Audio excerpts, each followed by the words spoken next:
各位同學，你哋好，我係關亞儀老師 Miss Eva。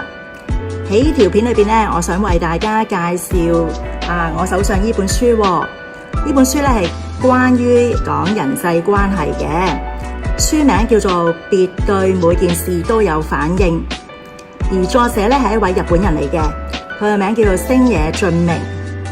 星野俊明咧，佢咧有幾個身份㗎，佢喺一間寺廟嗰度做主持。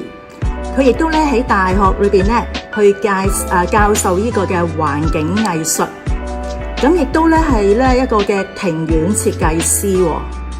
咁點解佢要寫呢本書咧？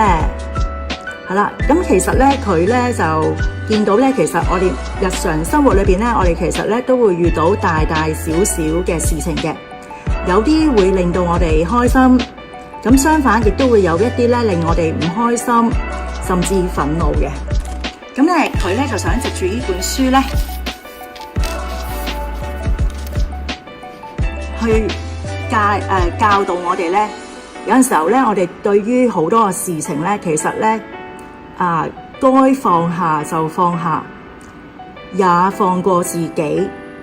工作也好，人際關係也罷，沒有什麼不能捨棄。咁當然啦，你哋仲係學生，仲未出嚟做嘢。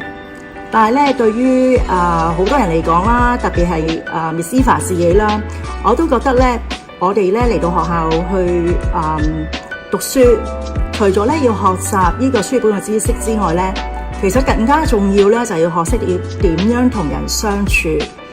人際關係咧，其實咧係一生裏邊咧要學習嘅藝術嚟嘅。咁咧，所以咧相比之下咧，其實咧我哋所學嘅書本知識咧，唔係真係咧最緊要同埋最難，最難其實咧就係同人相處，因為咧我哋身邊每一個人咧有唔同嘅背景啦，唔同嘅性格，我哋點樣可以同人哋咧可以和洽相處咧？其實咧真係要花唔少嘅時間同埋功夫噶。咁星野俊明咧，佢咧就透過以下呢5大類咧嘅類別咧。仲有99個準則，希望我哋咧能夠學識少少點樣去同人相處。咁喺呢度咧，佢寫咗喺封底文裏邊咧，佢寫咗話咧，佢咧透過人際關係啦，擺脫負面情緒，停止磨耗心靈，不自討苦吃，活出快意人生5大類。介紹咧能夠讓我哋嘅心重獲自由嘅99個準則。咁咧時間關係啦，我唔可以讀晒咁多準則俾你聽啦。咁其實咧呢本書咧就唔係太難嘅啫，因為佢一版裏邊咧就講一個準則噶啦。啲文字都唔深，好短嘅文章，你亦都唔需要咧話由第1頁睇到99頁嘅。你中意睇邊一頁咧，可以隨意去貼。咁咧，依家咧 Miss Eva 咧就貼其中一頁咧讀下俾你聽下。好啦，咁咧依頁咧係講謙虛、謙虛再謙虛，停止自我吹噓。咁究竟想講乜嘢咧？咁讀下俾你聽下咯。呢度。不自覺就顯露優越感的人，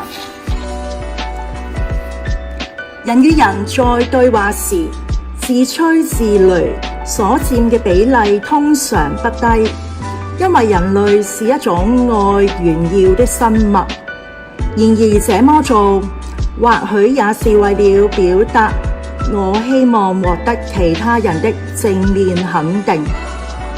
這種炫耀毛病更進一步升級，就會釀成毫無根據的自信，認為自己比其他人更優秀、更有品味、更懂美食。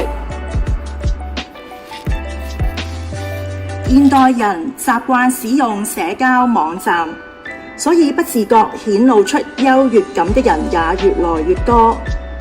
只不過，這種傾向往往對人的態度會十分獨斷獨行，自尊自大，反而容易招人怨恨。首先，請先停止自我吹噓，並經常檢查自己的言行舉止，是否在不自覺間流露出自傲。